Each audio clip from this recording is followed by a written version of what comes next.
Hi friends, നമുക്കിന്നൊരു അവിയൽ ഉണ്ടാക്കാം. അതിന് കുറച്ച് സാധനങ്ങളേ ഉള്ളൂ എൻ്റെ കയ്യിൽ, എന്നാലും അത് ഉണ്ടാക്കാം. തുടങ്ങാമേ.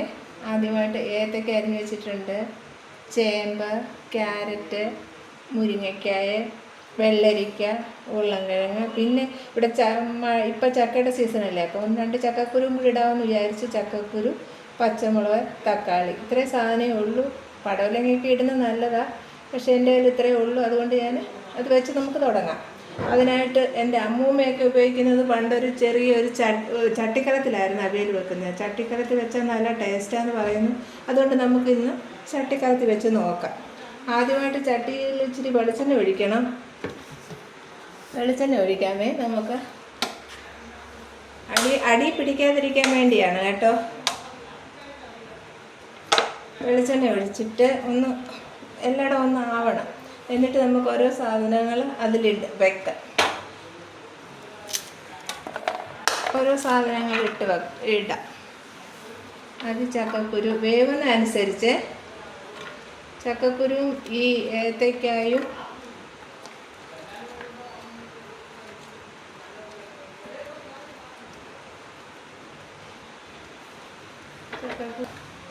ചേമ്പും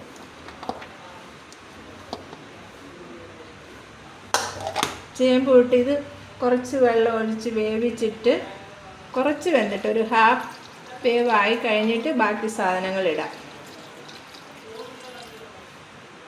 കുറച്ച് വെള്ളം ഒഴിച്ചാൽ മതി. കുറച്ച് മഞ്ഞൾപ്പൊടി അരയ്ക്കുന്നുണ്ട്, എന്നാലും കുറച്ച് മഞ്ഞൾപ്പൊടിയും കുറച്ച് മുളക് പൊടി ഇടണം. അതിലെല്ലാം കഷ്ണത്തിലൊന്ന് പിടിക്കാൻ വേണ്ടിയിട്ട് കുറച്ച് മതി. കുറച്ച് ഉപ്പ് ഇട്ടിട്ട് ഒന്ന് ഇളക്കിയിട്ട് ഇത് വേവിക്കാം. ഇനി കുറച്ച് കരിവേപ്പില ഇതിനകത്ത് ഇടട്ടെ. എന്നിട്ട് കത്തിക്കാം. ഇനി ഇത് വേവട്ടെ. ഒരു ഹാഫ് ബോയിലായി കഴിഞ്ഞിട്ട് ബാക്കി സാധനങ്ങൾ ഇടാം.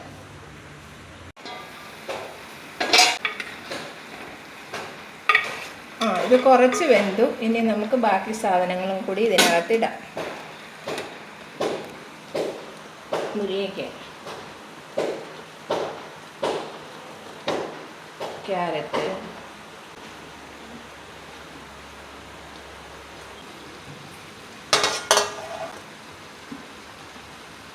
കുറച്ച് ഉപ്പും കൂടി ഇടാം.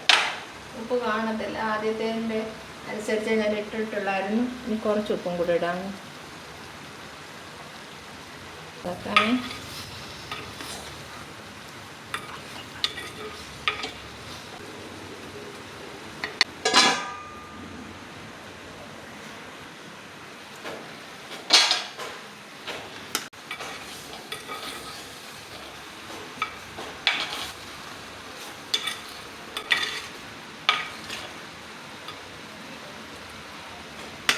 കുറച്ച് തക്കാളിയും കൂടി ഇടാം.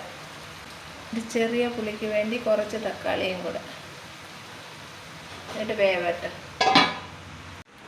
വെന്തോന്ന് നോക്കാം.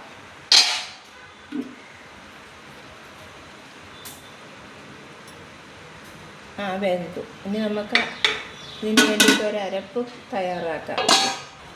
അതിന് വേണ്ടി തേങ്ങ, ചെറിയ ഉള്ളി, വെളുത്തുള്ളി, പിന്നെ ജീരകം കൂടി, ഇത് ഇത്രയും കൂടി നമുക്കൊന്ന് അരച്ചെടുക്കാം. ശരിക്കും അരയണ്ട, കറിക്കും തോരനും ഇടയ്ക്കുള്ള പരുവത്തിൽ ഒന്ന് അരച്ചെടുക്കണം. എല്ലാവർക്കും അറിയാമായിരിക്കും, എന്നാലും അറിയാൻ വയ്യാത്തവർക്ക് വേണ്ടി ഞാൻ പറയുക.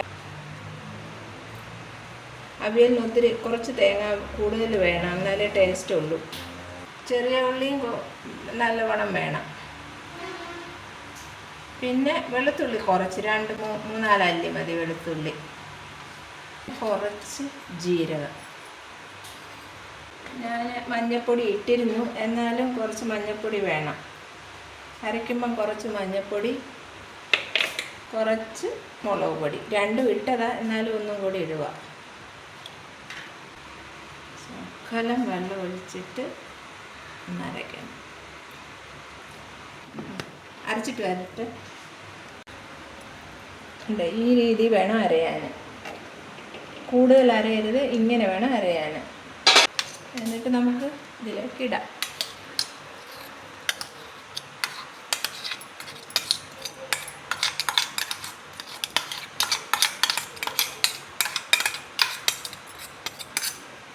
കുറച്ച് വെള്ളം ഒഴിച്ചിട്ട്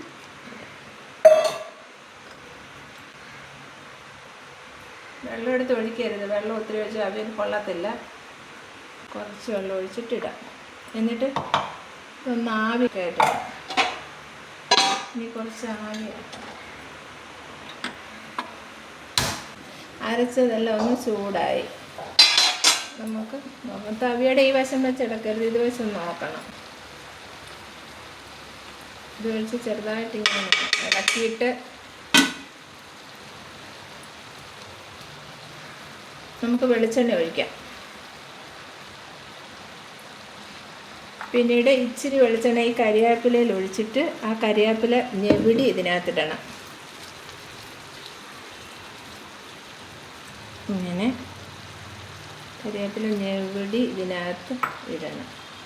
എന്നിട്ട് അടച്ച് വെച്ചിട്ട് കുറച്ച് കഴിഞ്ഞിട്ട് തുറന്ന് ഇളക്കിയാൽ മതി, അല്ലെങ്കിൽ കുഴഞ്ഞു പോകും.